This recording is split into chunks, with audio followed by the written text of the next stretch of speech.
மாபெரும் சுதந்திர போராட்ட வீரர்கள் வீரமங்கை வேலு நாச்சியாரின் விசுவாசமிக்க தளபதிகள்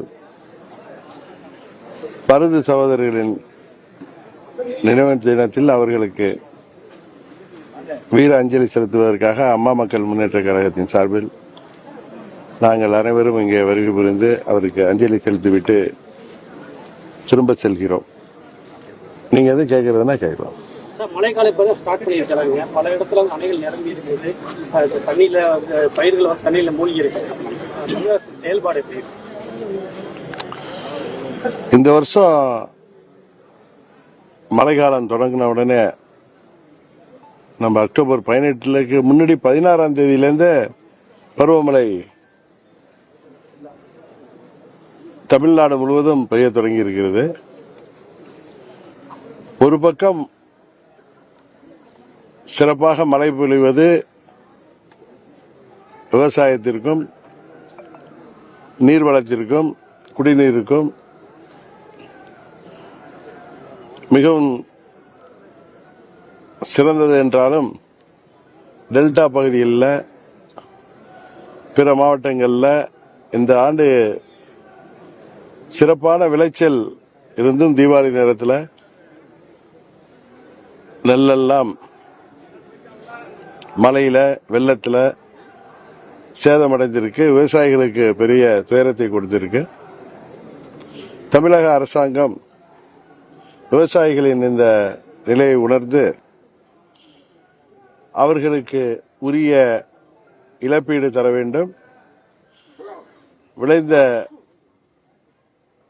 நெல்லை அரசாங்கம் கொள்முதல் செய்து விவசாயிகளுக்கு உதவிட வேண்டும் என்பதுதான் எல்லோருடைய எதிர்பார்ப்பு. தமிழ்நாடு அரசு தீபாவளிக்கு 600 கோடி ரூபாய்க்கு மது இருக்க பத்தி எனக்கு 290 கோடி ரூபாய்க்கு சேல்ஸ் ஆயிருக்கு. இதை பத்தி என்ன கேட்க?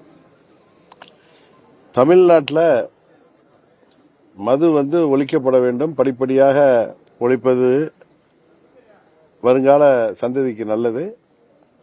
அதனால இப்பொழுது உள்ள அரசாங்கம் இருந்தாலும் சரி, வருங்காலத்தில் அமையப் போகிற மக்களால் தேர்ந்தெடுக்கப்பட போகின்ற அரசு படிப்படியாக மதுக்கடைகளை குறைத்து மது இல்லா தமிழகத்தை உருவாக்க வேண்டும் என்பதுதான் எல்லா அரசியல் கட்சிகளுக்கும் அரசாங்கத்திற்கும் தலையாய கடமையாக இந்த நேரத்தில் நான் கருதுகிறேன். அமமுக எப்படி எதிர்கொள்ளும்? இல்ல அப்படிலாம் சொல்லல. நீங்களா ஏதோ தவறா சொல்லுங்க. யார் தலைமையிலையும் கூட்டணி நான் சொல்லல. எங்க கூட்டணின்னு 4 கூட்டணிகள் அமைய 4 முனை போட்டி 26 தேர்தலில் உருவாக வாய்ப்பு இருக்குன்னு தான் சொன்னேன். நாங்கள் எந்த கூட்டணியில் இடம்பெற போகிறோம் என்பதை இந்த ஆண்டு கடைசியில் உங்களுக்கு உறுதியாக தெரியப்படுத்துவோம். ஒன்றை மாத்திரம் இங்கே தெளிவுபடுத்த விரும்புகிறேன். அம்மா மக்கள் முன்னேற்ற கழகம் தமிழ்நாட்டு அரசியலில் தவிர்க்க முடியாத சக்தியாக வளர்ந்து வருகிறது என்பது உங்களுக்கு தெரியும். 2017 அம்மா அவர்களின் ஆர்கே நகர் தொகுதி தேர்தல் வெற்றிக்கு பிறகு எங்களால் வெற்றி பெற முடியவில்லை என்றாலும் லட்சம் தொண்டர்கள் கொண்ட கொள்கைக்காக என்னோடு சிறிதும் தோய்வின்றி தமிழகம் முழுவதும் சிப்பாய்களாக பணியாற்றிக் கொண்டிருக்கிறார்கள்.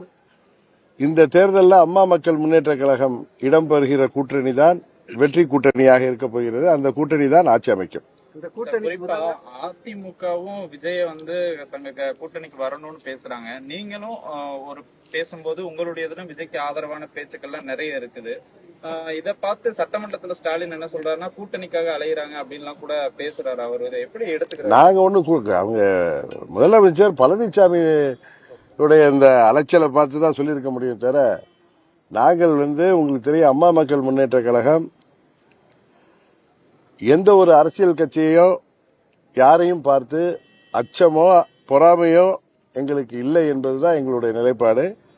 எங்களை யார் விமர்சித்தாலும் அவர்கள் யாராக இருந்தாலும் அவர்களை பதிலடி கொடுக்கின்ற விதமாக நாங்கள் விமர்சிப்போமே தவிர, உங்க கேள்வியில சிறு பிழை இருப்பதாக கருதுகிறேன். விஜய் அவர்கள் தலைமையில் ஒரு கூட்டணி அமைய வாய்ப்பு இருக்கு அப்படின்னு தான் நான் சொல்றேனே தவிர, நாங்க விஜயோட கூட்டணிக்கு தான் சொல்வோம் என்று எங்கேயுமே சொல்லல. ஒரு முறை மதுரையில் ஊடக நண்பர் கேட்டப்ப நீங்கள்லாம் மிகவும் அனுபவம் வாய்ந்தவர்கள், நீங்களும் ஓபிஎஸும். நீங்கள் விஜய் தலைமையில கூட்டணிக்கு செல்வீர்களான்னு கேட்டப்ப, அரசியலில் அனுபவத்தை எல்லாம் தாண்டி மக்கள் யாரை ஏற்றுக்கொள்கிறார்கள் என்பதுதான் முக்கியம். அவர் ஒன்றும் தீண்டத்தகாதவர் அல்ல, அப்படிதான் சொன்னேன். உடனே நீங்க என்ன பண்ணிக்கிறீங்க, விஜய்க்கோட கூட்டணியான்னு கேட்குறீங்க. அது மாதிரி கரூர் சம்பவத்தில் காவல்துறை மீது தவறு இருப்பதாக எனக்கு தெரியவில்லை.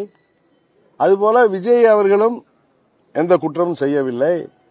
இது ஒரு துக்க நிகழ்வு. இது போன்ற மரணங்கள் இது எந்த அரசியல் கட்சி நிகழ்வுகளையும் நடக்கக்கூடாது.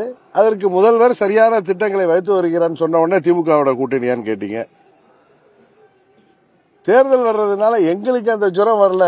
ஊடகத்தை சேர்ந்த உங்களுக்கு தான் எங்க வார்த்தைக்குள் வார்த்தை நீங்க இன்பிட்வீன் லைன்ஸ் ரீட் பண்றீங்களே தவிர, நாங்கள் அண்ணாவின் வழி வந்தவர்கள். மாற்றான் தோட்டத்து மல்லிகை இருந்தாலும் மனம் உண்டுன்னா சொல்லணும்.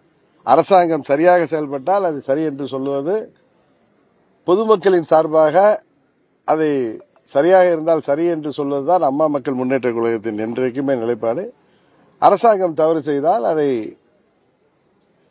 எதிர்த்து குரல் கொடுப்பது மக்கள் சார்பாக எங்களுடைய நிலைப்பாடு. இன்னொன்று இவர் சொன்னாரு, பழனிசாமி தான், நான் அன்றைக்கே சொன்னேன், அவரும் அவரை சேர்ந்தவர்களும் இன்றைக்கு ஊடகத்தில் பார்த்தா ரொம்ப பரிதாபமாக இருக்கிறது.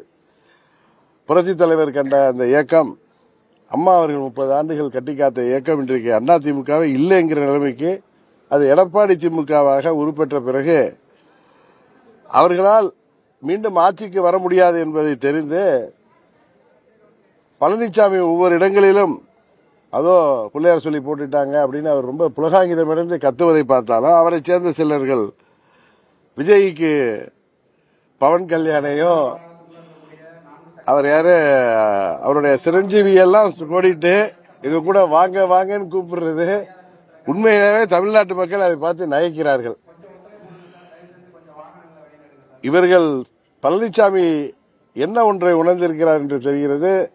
தன் தலைமையிலான கட்சி உறுதியாக இந்த தேர்தலில் வெற்றி பெற முடியாது. அதனால் விஜய் தலைமையை ஏற்று அவரிடம் கூட்டணி செல்வதற்கான ஒரு அழைப்பாகத்தான் விஜய் எங்களை ஏற்றுக்கொள்ள வேண்டும் என்று அவர் சொல்வதாகத்தான் அதை எல்லோருமே பேசிக் கொள்கிறார்கள். 4 கட்சிகளும் 4 திசையில இருக்கு சார். நீங்க ஜனவரியில கூட்டணி இறுதி செய்வோம், அந்த பலமான கூட்டணியா இருக்குன்னு சொல்றீங்க. எந்த நம்பிக்கையின் அடிப்படையில் சார்? இல்ல நம்பிக்கைங்கிறது, நீங்க தேர்தல் அரசியல் தெரிந்தவர்கள் இதை புரிந்து கொள்வார்கள். டிசம்பர் ஜனவரியில உறுதியாக கூட்டணிகள் எல்லாம் உறுதிப்படும். உங்களுக்கு சூசகமா ஒன்னே ஒன்று சொல்றேன், அம்மா மக்கள் முன்னேற்ற கழகம் இடம்பெறுகிற கூட்டணி தான் வெற்றி கூட்டணியாக இருக்கும். ஏனென்றால் அம்மா மக்கள் முன்னேற்ற கழகம் தமிழ்நாட்டில் இன்னைக்கு தவிர்க்க முடியாத சக்தியாக வளர்ந்து விட்டது, வளர்ந்து வருகிறது. இதை எல்லோருக்கும் தெரியும், உங்களுக்கும் தெரியும். அதனால நாங்கள் எந்த கூட்டணியில் இடம்பெறுகிறோமோ, இது ஏதோ ஒரு அதீத நம்பிக்கையில் சொல்லல, யதார்த்தத்தை சொல்றேன். அம்மா மக்கள் முன்னேற்ற கழகம் இடம்பெறப் போகின்ற கூட்டணி தான் ஆட்சி அமைக்கும். எடப்பாடி பழனிசாமி எப்போதும் முதலாம் முடியாது, போன வருஷம் இதே நல்லா சொன்னீங்க. இப்ப அவங்க அமைச்சர்லாம் இன்னைக்கு அமைச்சர்களா அமைச்சர்கள் வேண்டுதல் பண்ணிருக்காங்க. நான் உங்களை கரெக்ட் பண்ண வேண்டியதா இருக்கு. நீங்க தான் எங்களை அப்படியே வார்த்தை புடிச்சு டைட் பண்ணுவீங்கன்னு பார்த்தா நான் உங்களை கரெக்ட் பண்ண வேண்டியதா இருக்கு. மருது சகோதரர் யாரு? விசுவாசத்திற்கு பெயர் போனவர்கள். அவர்கள் இன்றைக்கு அவர்கள் வீரமங்கை வேலுநாச்சியாரின் படை தளபதிகள். அவருக்கு தோளோடு தோள் நின்று சுதந்திரத்துக்காக போராடியவர்கள். பழனிசாமி பதவி கொடுத்தவர்களையே காலை வாரி விட்டு, காலை விழுந்து பதவி பெற்றுவிட்டு காலை வாரியவர் பழனிசாமி. நீங்க மருது சகோதரர்கள் தியாக பூமி, இது விசுவாசமிக்க பூமி. இங்க அவர்கள் வேண்டுனாங்கன்னா அது அங்கேயே நிராகரிச்சிருப்பாரு. அதான் என் வாயில அது வெளியில வருது. அரசியல் மாற்றம் என்ன நடக்கலாம்? தேர்தல் நேரத்தில் கூட்டணிகளே உங்களுக்கு பெரிய வியப்பை உருவாக்குகின்ற விதமாக கூட்டணிகள் அமையும். அதே மாதிரி ஒரு சூழ்நிலை உருவாகி வருகிறது. அதுதான் உண்மை. நீங்க புரிஞ்சுக்குவீங்க, உங்களுக்கு தெரியாம இல்ல, புரிஞ்சுக்குவீங்க. உறுதியாக திரும்ப சொல்றேன், திருப்பி சொல்றேன் உங்களுக்கு, பழனிசாமி உறுதியாக துரோகத்திற்கு அந்த சொல்லுவாங்களே வினை விதித்தவன் வினையா இருக்கிற நேரம், இந்த நேரம் வந்துவிட்டது.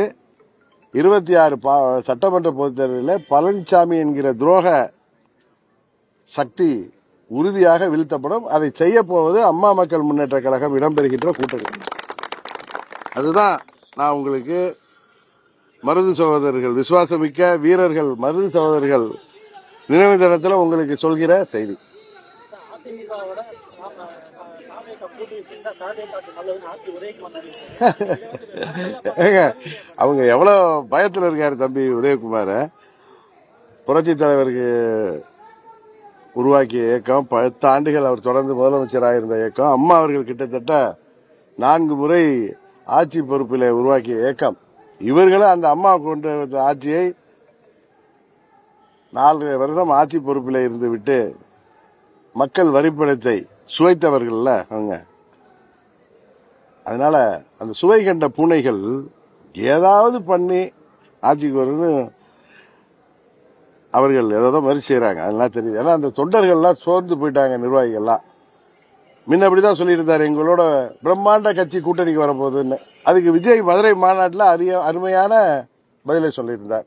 திரும்பவும் விஜய் அவர்கள் இவர்கள் அழைப்புக்கெல்லாம் உறுதியாக பதில் சொன்னார். ஒன்னு கேட்கிறேன், விஜய் ரஜினிகாந்த் மாதிரி ஒரு உச்சபட்ச நடிகர், உச்சபட்ச நடிகராக இருக்கின்ற பொழுதே அவரது வருமானத்தை எல்லாம் விட்டுவிட்டு தமிழ்நாட்டு மக்களுக்காக மாற்றத்தை கொடுப்பேன் என்று அவர் ஒரு கட்சியை ஆரம்பிச்சு என் தலைமையில தான் கூட்டணி வரும்னு அவர் விக்கிரவாண்டிலையும் சொல்லியிருக்காரு, மதுரையிலையும் சொன்னார். இதை நான் சொன்ன உடனே விஜயோட போறீங்களாங்க? அவர் சொன்னதை நான் உங்களுக்கு புரிய வைக்கிறேன், தெரியப்படுத்துறேன். உங்களுக்கு அந்த சில பேர் கூவி கூவி விஜய் அழைக்கிறாங்களே அவர்களுக்கு.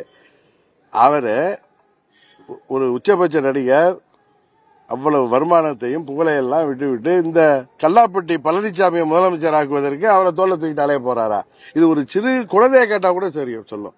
அதனால பழனிசாமி அங்க கூட இருக்கிற அந்த நிர்வாகிகளையும் அந்த தொண்டர்களையும் சோர்ந்து போயிருக்கவர்களை இன்னும் ஒரு மாசத்துக்கு இதை வச்சு ஓட்டுவார். விஜய் அதுக்கு பதில் சொல்ற வரைக்கும் இதை ஓட்ட போறாரு தவிர அதுக்கு வாய்ப்பே 1% கூட வாய்ப்பு இல்லை என்றுதான் நினைக்கிறேன். ஏன்னா விஜய் போய் அது மாதிரி பழனிசாமி தலைமை ஏத்துக்கிட்டாருன்னா அது அவருக்கு அது இட்ஸ் லைக் சூசைடல் அட்டெம்ப்ட். விஜயோடு சேர்றதுக்காக பாஜகவையே கழட்டி விட்டாலும் விடலாம் அப்படின்னு அரசியல் விமர்சகர்கள் பேசுறாங்க. அத ஃபர்ஸ்ட் சொன்னது நான் தானே உங்களுக்கு. பழனிசாமி பத்தி தெரியும், துரோகத்தை தவிர வேற எதுவும் தெரியாத பழனிசாமி முன்னையே பிரம்மாண்ட கட்சி வரும்னு பிஜேபி கூட்டணிக்கு தவிர்த்து பார்த்தார்.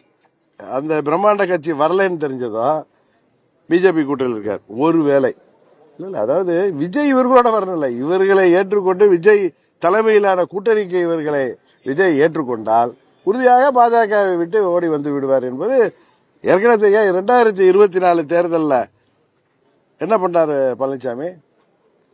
பாஜகவுக்கு அது முக்கியமான தேர்தல். மோடி அவர்கள் 3வது முறையாக பிரதமராக வேண்டும் என்பதற்காக இந்தியா முழுவதும் பாஜகவை சேர்ந்தவர்கள் என்டிஏ கூட்டணியை பலப்படுத்தி வந்த நேரத்தில் டெல்லியில தேசிய ஜனநாயக கூட்டணி கூட்டத்தில் பிரதமர் மோடி அவர்களுக்கு வலது பக்கம் உட்காந்துட்டு ஓடி வந்தவர் தானே. என்னெல்லாம் பேசினார் அன்றைக்கு எஸ்டிபிஐ மாநாட்டில் போய் என்ன பேசினார்? பாஜக ஆட்சிக்கு வருவது ஆபத்து தமிழ்நாட்டுக்கு, மோடி அவர்கள் மீண்டும் பிரதமராக முடியாது, அப்படியெல்லாம் பேசினவர் பழனிசாமி. இன்றைக்கு வேற வழி இல்லைன்னதும் அங்க போய் சேர்ந்துட்டு இருக்காரு. அதானே தவிர அவருடைய எண்ணமெல்லாம் எதையாவது பண்ணி எதை தின்றால் பித்தம் தெளின்னு இன்றைக்கு வேற வழி இல்லாம அந்த பிரம்மாண்ட கட்சி அவர் சொல்றாரு, நீ கூவி கூவி அழைக்கிறாரு, பிள்ளையார் சொல்லி போட்டு அப்படிங்கிறாரு, அந்த கட்சி வரலன்னதும் ஓடி போயிட்டார். ஆனா இன்னைக்கு என்ன இன்னொரு வேஷம் போடுறாரு? பாஜகவுக்கு நான் நன்றி உடையவனாக இருப்பேன், ஏன்னா 4 ஆண்டுகள் ஆட்சியை காப்பாற்றி தந்தார்கள் எல்லாம் பேசுற பழனிசாமி 2024 அவ்வளவு உதவி செய்தவர்களை விட்டுவிட்டு அவர்களுக்கு பாஜகவுக்கு முக்கியமான தேர்தலில் எதற்காக ஓடி வந்து வெளியில வந்து தனியாக போட்டியிட்டு பாஜக தோற்க வேண்டும் என்பதற்காக போட்டியிட்டாரா இல்லையா? இந்த கேள்வி நீங்க அவர்கிட்ட கேட்கணும், அவரை சேர்ந்தவர்கள்ட்ட கேட்கணும். சரிதானே? சில பேர் சொல்லுவாங்க தினகரன் ஒன்னும் என்னமோ சொல்றாங்களா, வேணா என்னமோ சொன்னாங்க சில பேர் இந்த கேசட் விடுவாங்களே வீரப்ப மாதிரி. அவங்களுக்கு சொல்லிக்கொள்ள விரும்புகிற, போன முறை உங்களை நீங்க எவ்வளவு ஆட்சி அதிகாரம், கூட்டணி பலம், பணபலம், பல ஆயிரம் கோடி செலவு செய்து உங்களால் ஆட்சிக்கு வர முடியவில்லை.